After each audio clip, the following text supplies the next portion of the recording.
Haleluya, haleluya, haleluya. Senang berjumpa dengan saudara di hari ini. Dan hari ini saya akan berbicara tentang tokoh Alkitab yang saya ingin bagikan adalah Raja Daud. Kita akan jawab pertanyaan. Dan kita mulai lihat pertanyaan yang pertama.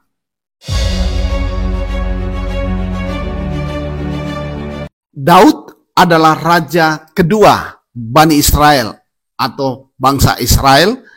Daud dari keturunan suku Yehuda. Daud adalah menantu dari Raja Israel yang pertama, yaitu Raja Saul. Dan dalam pemerintahan Daud, Daud berhasil mempersatukan seluruh bangsa Israel. Ada 12 suku dan Daud mempersatukan semuanya. Daud adalah raja yang menetapkan Yerusalem sebagai ibu kota kerajaannya. Dan dalam Alkitab, kalau saudara lihat dalam kitab Mazmur, Daud adalah raja Israel yang suka memuji, suka menyembah.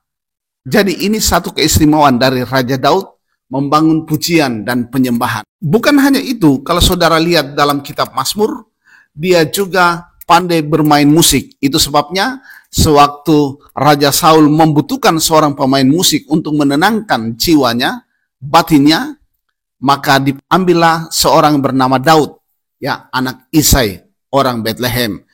Sebelum menjadi raja, Daud memiliki pekerjaan sebagai peternak kambing domba, dengan beberapa kesaksian bahwa Daud dalam menjaga kambing dombanya, biasa ada hewan-hewan seperti singa, beruang yang akan mengganggu. Daud berkata, aku mengusirnya, bahkan aku membunuh binatang-binatang itu apabila mengganggu kawanan ternak dari Daud.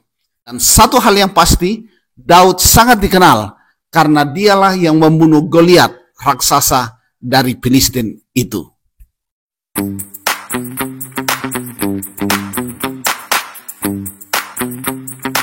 Untuk menjawab pertanyaan yang kedua, saya bacakan saudara 1 Samuel pasal 16 ayat 1.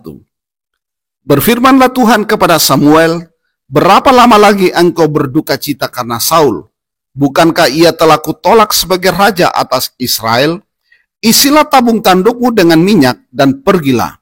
Aku mengutus engkau kepada Isai orang Bethlehem itu, sebab di antara anak-anaknya telah kupilih seorang raja bagiku. Dari ayat yang kita baca ini, maka kita bisa mengatakan sebuah kesimpulan seperti ini. Pertama, Allah yang menetapkan Daud menjadi raja Israel menggantikan Saul. Yang kedua, ada 7 saudara Daud. Nah, saudara yang dikasih Tuhan semuanya tampil di depan Samuel. Dimulai dari Eliab, di mana Samuel berpikir, sungguh di hadapan Tuhan sekarang berdiri yang diurapinya. Tetapi saudara, berfirmanlah Tuhan kepada Samuel, janganlah pandang parasnya atau perawakan yang tinggi, sebab aku telah menolaknya. Bukan yang dilihat manusia yang dilihat Allah. Manusia melihat apa yang di depan mata, tetapi Tuhan melihat hati. Nah, saudara yang dikasih Tuhan, jadi semua tampil 7 orang itu. Dan kesimpulan Samuel dikatakan, semuanya ini tidak dipilih Tuhan. Kemudian Samuel berkata kepada Isai, apakah ini semua anakmu? Dan Isai berkata, masih ada yang bungsu. Tetapi dia sementara mengembalakan kambing domba. Samuel berkata kepada Isai, panggil dia. Kita tidak akan duduk makan sebelum ia datang. Kemudian disuruhnyalah menjemput dia. Ia kemerah-merahan, matanya indah, dan parasnya elok. Lalu Tuhan berfirman, bangkitlah, urapilah dia, sebab inilah dia. Samuel mengambil tabung tanduk yang berisi minyak itu dan mengurapi Daud di tengah-tengah saudara-saudaranya. Sejak hari itu dan seterusnya, berkuasalah roh Tuhan atas Daud.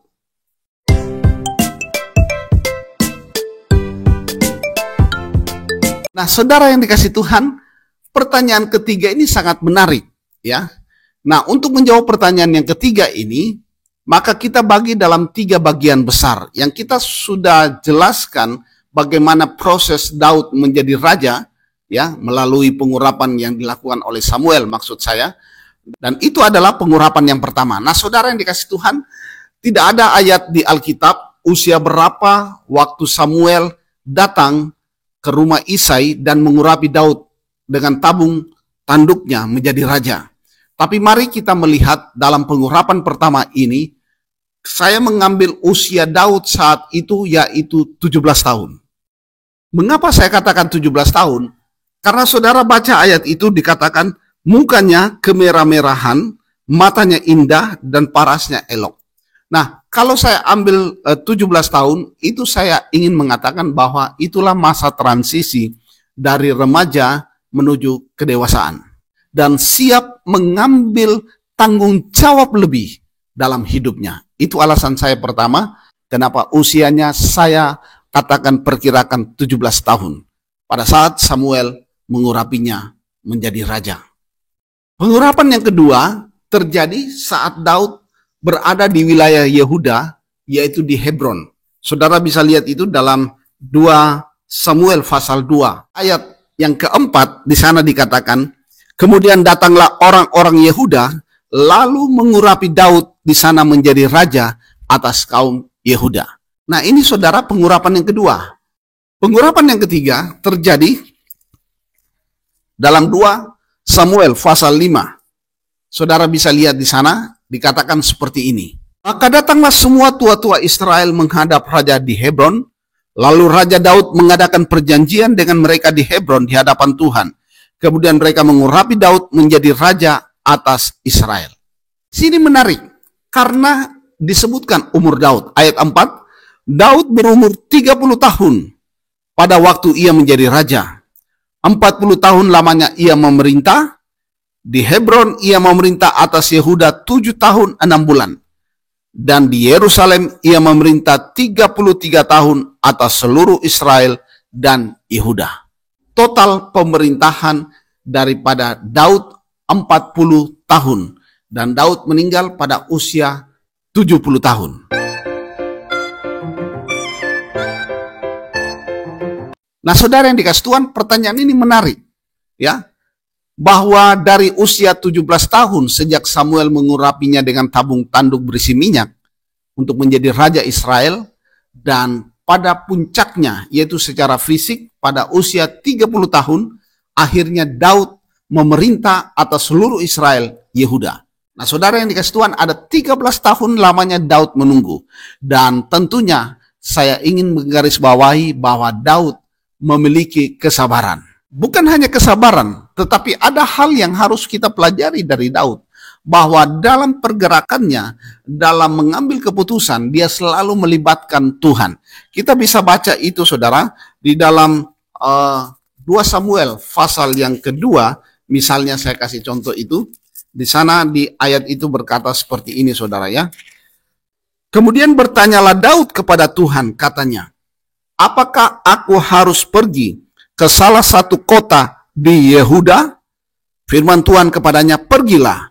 Lalu Daud pergi. Kemana aku pergi? Firmannya, ke Hebron.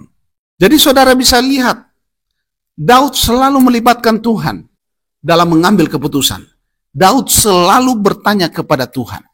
Nah, inilah proses, saudara. Selama 13 tahun menunggu waktunya Tuhan, Daud sabar, Daud mengikuti semua petunjuk Tuhan.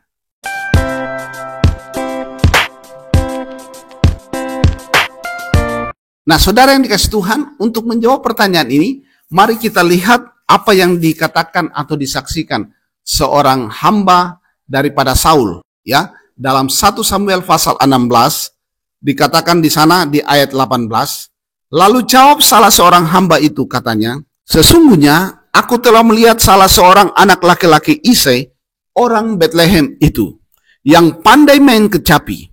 Perhatikan, saudara.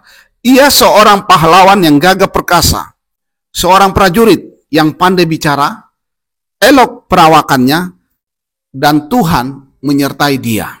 Dari kesaksian ini, kita bisa melihat beberapa kesimpulan bahwa Daud bukan hanya seorang prajurit yang pandai bicara, tapi dia adalah pahlawan yang gagah perkasa. Dan Tuhan, ini garis bawah, Tuhan menyertai dia.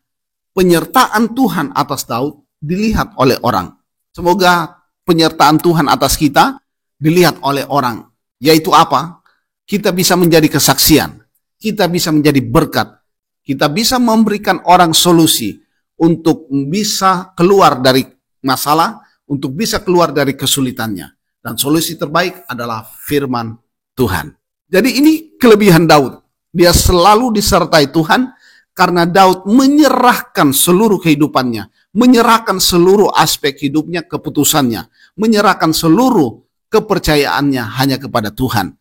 Hal lain, Daud sangat terkenal itu karena karakter Daud, karena imannya. Saat ia menghadapi Goliat orang Filistin, ada kata-kata Daud yang keluar seperti ini. Engkau mendatangi aku dengan pedang, tombak, dan lembing.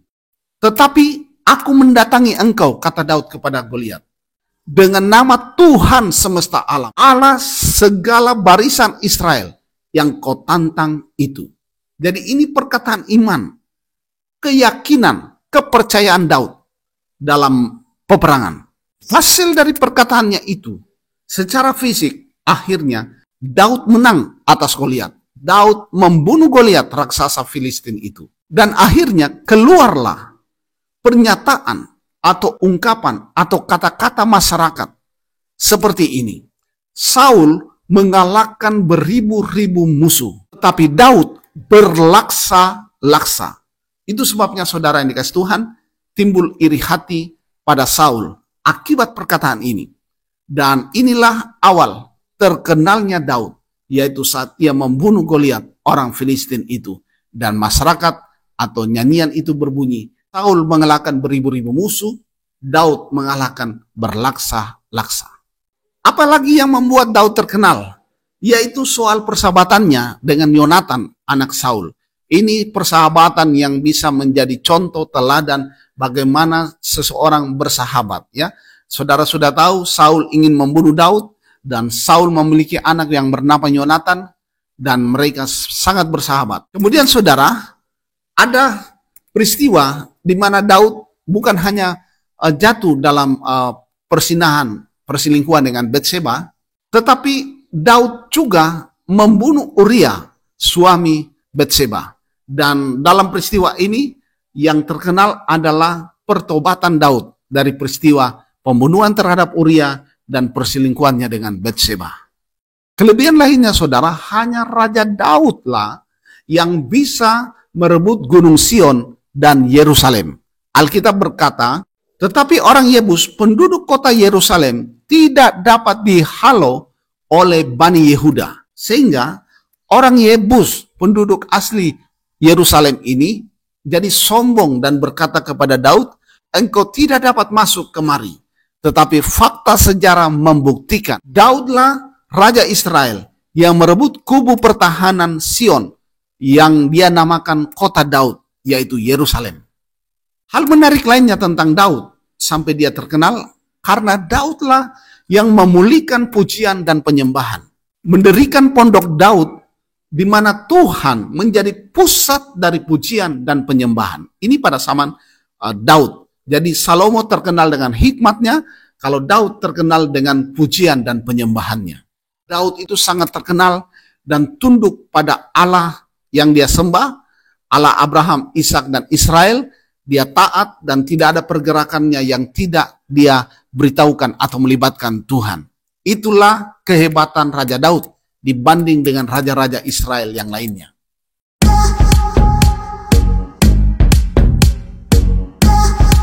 Menjawab pertanyaan ini saudara, mengapa bendera Israel itu dinamakan bintang Daud? Tadi kita sudah pelajari, Daud menyatukan seluruh Israel, dan kemudian Daud terkenal dalam manajemen peperangannya dan seterusnya, kemudian dalam ekonominya, dan masyarakat Israel, bangsa Israel ingin kejayaan mereka itu kembali seperti pada masa Daud dan Salomo. Kemudian kalau kita memperhatikan bendera ini, banyak peneliti pengamat berkata bahwa 12 sisi dari bendera ini dianggap mewakili 12 suku yang ada di Israel. Dan menariknya, lambang dari bendera ini dianggap mewakili Sionisme, Yudaisme, dan Israel. Demikianlah jawaban saya atas tokoh Alkitab yang kita bahas hari ini, yaitu Raja Daud. Semoga jawaban-jawaban ini menginspirasi, membangkitkan semangat, membangkitkan pengetahuan kita dan kasih kita kepada Tuhan Yesus. Kenapa saudara? Sebab Tuhan Yesus adalah dari keturunan Daud.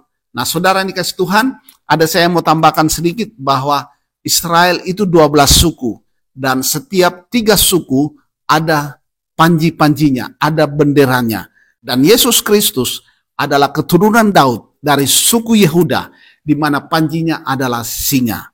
Tuhan Yesus memberkati saudara, tetap semangat mengiring Tuhan. Andalkan Tuhan dalam hidup saudara, selalu bertanya apa yang akan saudara kerjakan. Karena Tuhan kita hidup. Tuhan Yesus memberkati saudara semua. Amin.